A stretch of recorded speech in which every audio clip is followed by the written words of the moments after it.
Hello Internet, this is a quick video editing color correction experiment I decided to conduct.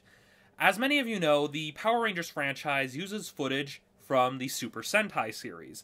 And if you look at a lot of the earlier seasons, and I'm talking like from Season 1 all the way through Time Force, you'll notice that the footage has some grain to it. Looks a little bit grittier than the American footage, because the American footage is pretty pristine. Now, I don't know what kind of cameras they were using specifically, but I know it was kind of a case of that they were using older cameras when they were recording the Sentai initially, and so you can see there was a bit of a disconnect with that sort of footage in the earlier season. So what I decided to do is that I decided to try my hand at color correcting the American footage to better match the footage from the Sentai.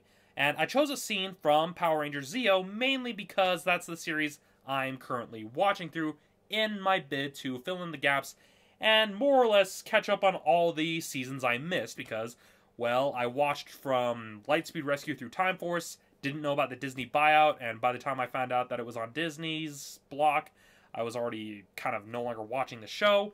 So yeah, I've been filling the gaps, and this scene in particular from Zeo, it's not an action scene with Rangers fighting, but the scene does have a lot of Sentai footage interspliced with the live-action American footage, and so it seemed like a pretty good candidate to test this out with, and just see what I could do. Now, it's not a professional edit, this is just me more or less just dicking around with Sony Vegas 11 on a Friday night.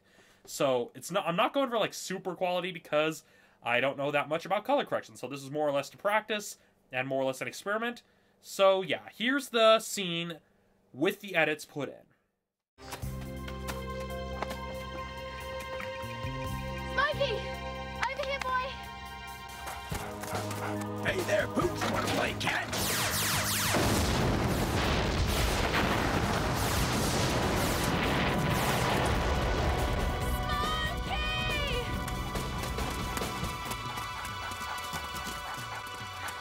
I brought my Xeonizer. Good boy. All right, Smokey, I'll take it from here. That mug can't help you now. Mountain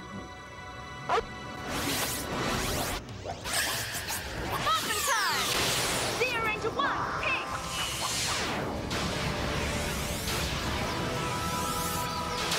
Yeah! Alright, now here's a side-by-side comparison. I'm gonna have it looping while I'm talking here, just so you guys can kind of see what it was I had to deal with. Now, the biggest thing you'll notice is that in the Sentai, they shot their footage on an overcast day, on a cloudy day, whereas the American footage was shot on a very sunny day. So the biggest thing I had to fight with was the warmer colors of the American footage, as well as just trying to make the American footage look overcast like the Sentai counterpart. And that was pretty challenging, because not only was I trying to desaturate some of the warmer colors, but I had to keep some key colors, like Catherine's pink skirt, vibrant, so that way it wouldn't look completely washed out. And the biggest problem was the blonde hair, to be honest. And that's because parts of it were blown out because of the fact that it was a sunny day. And so it was a bit of a challenge. I used like 3 different passes of a color corrector, 3 different passes of the brightness and contrast on top of what I normally do to correct the brightness and contrast of footage that I capture, something that not a lot of other reviewers do. And so those were the main challenges, was kind of fighting the warmness of the American footage. Now, it gives me a newfound appreciation for kind of what the editors of the series have to go through when they're trying to match the Sentai footage. I mean, you can see that during the 90s, since they were shooting on what I presume to be video, they didn't have a lot of luxury of just being able to put on a lot of visual effects, and so they had to get by matching the location as best as they could, which they did. And that actually did make things a little bit easier in trying to color correct and match it. Since there was a lot of earthy terrain in the Sentai footage, I tried matching it as best to that. So, yeah, there's not much else to really say. It was pretty difficult, and it gave me a newfound appreciation for color correctors. So, if you are the head of a post-production department, hug your editors. They need it.